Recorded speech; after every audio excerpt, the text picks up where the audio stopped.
this. You wake up one morning feeling emotionally exhausted, your chest feels heavy, your thoughts are overwhelming, and it takes all your energy just to get out of bed.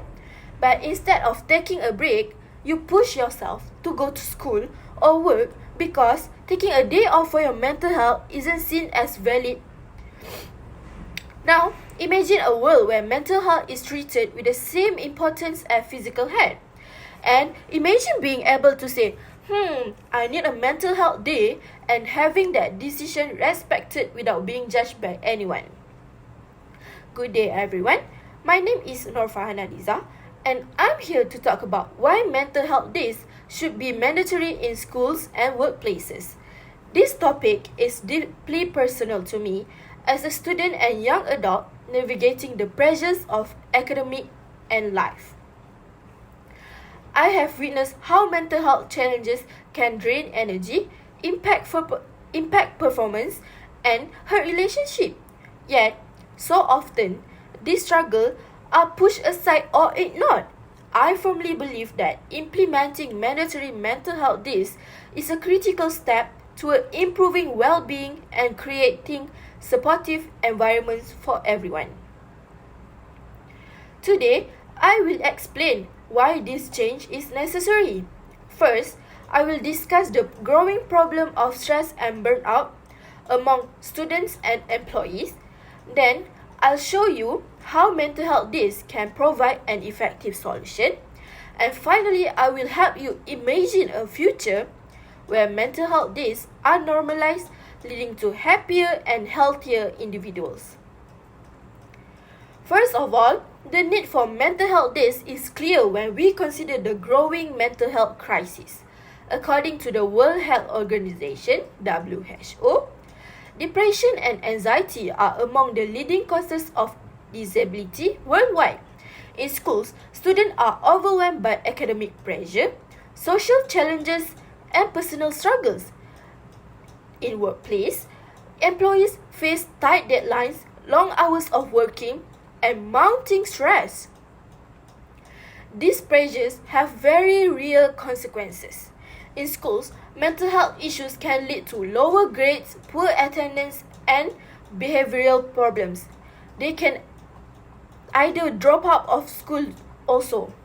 For employees, burnout results in reduced productivity, increased absenteeism, and even physical illness. Yet, despite these challenges, mental health is still treated as a secondary concern, not as important as physical health.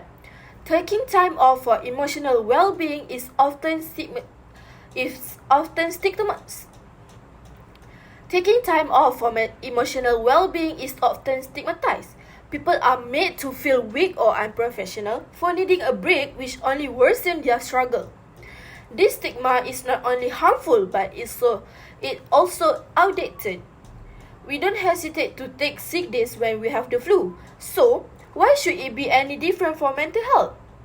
Recognizing the problem is the first step. But what can we do about it? Let's talk about the solution. Secondly, implementing mandatory mental health days provide a practical and effective solution. By allowing students and employees to take a day off specifically for mental well-being, we send a clear message. Mental health matters. When individuals are given the opportunity to step back and recharge, the benefits are significant.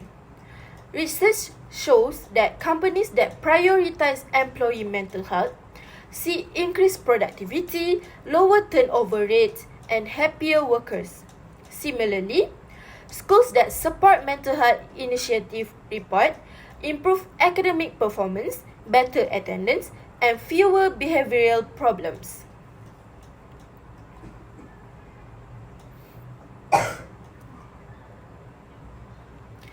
Making mental health days mandatory isn't complicated.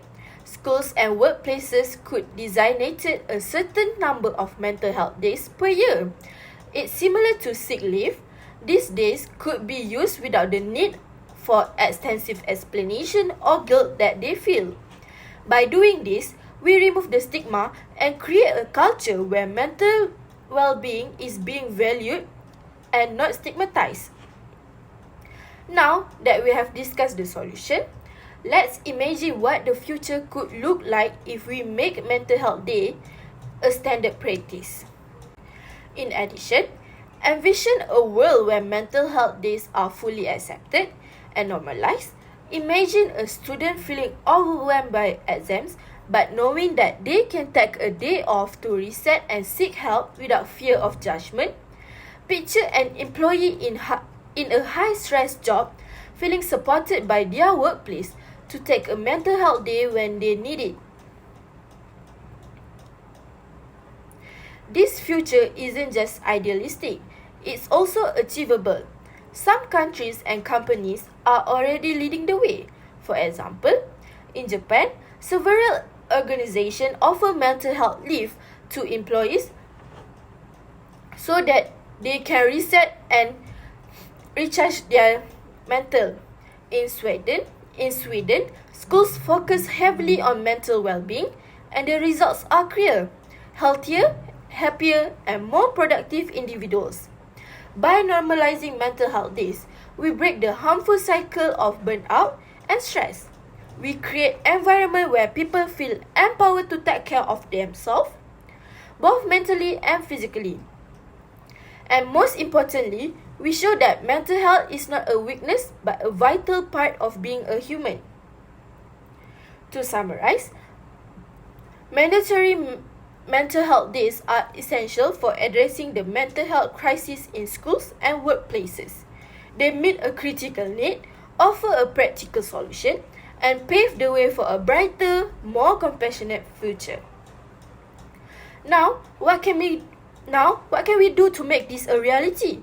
Start by advocating for mental health policies in your schools and workplaces. Talk openly about the importance of mental health, and most importantly, lead by example by prioritizing your well-being. I will leave you with this one quote by Dr. Brené Brown.